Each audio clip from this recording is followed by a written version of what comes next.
Okay, this is how you put a temporary spare tire in your Chevy Bolt. This is the LT model, not the premium.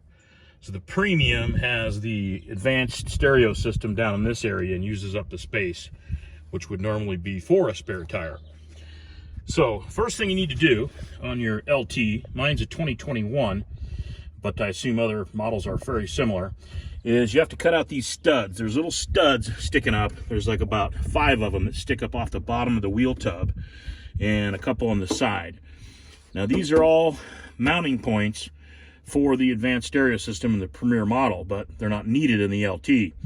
So you can just get a cutoff wheel from Harbor Freight, a couple bucks, put it on your drill, and you just cut off these little studs. They cut really fast. Not any problem at all. And then I just put some primer paint over the top of them to keep them from rusting. A little extra precaution. Then you'll have a spare wheel plastic bolt wing nut that's unused, and it'll be in the bottom like this.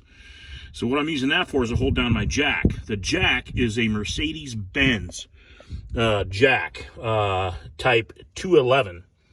And I think it has the full model number A211-5830215.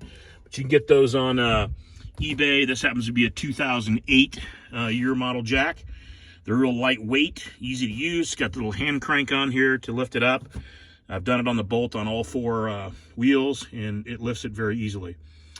Then the next thing is you have a plug kit if you want to plug your tire. This one's made by a company called Safety Seal, and it comes with a reamer, the insertion tool for the little plugs right here, a lot of plugs, some lube, instructions, very easy to use. That just snaps closed, put it in the bottom right there.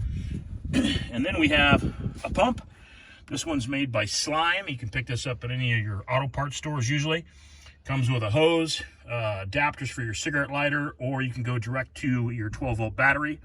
And it comes with a little case.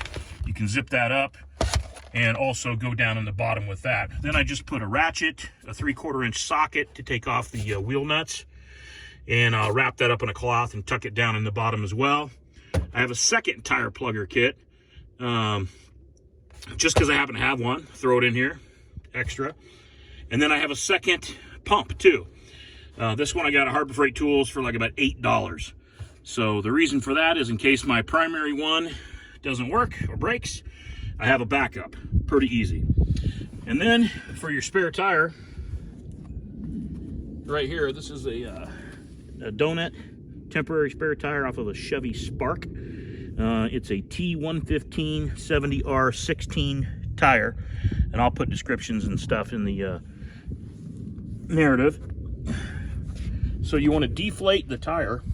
It's pretty empty right now. There's probably about maybe 10 pounds of air pressure in here. And then you just stick it in, put the backside in first, put the front in, push it down. It's a nice pressure fit. And then what I'll do is I'll inflate it with one of my little pumps so it really locks it into position. And I'll inflate it to about 30-35 pounds, and that'll hold it in nicely.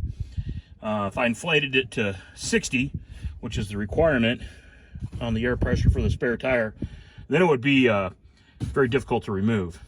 So typically what I do is just inflate to 35, and I can get it out still, put it on the car, and you can drive at 35 if you want, 35 PSI, but you can also inflate it with the inflators. And then all the tools and everything will fit around the sides or under, and I'll put a couple towels or a rag in there to stop any vibrations or noise.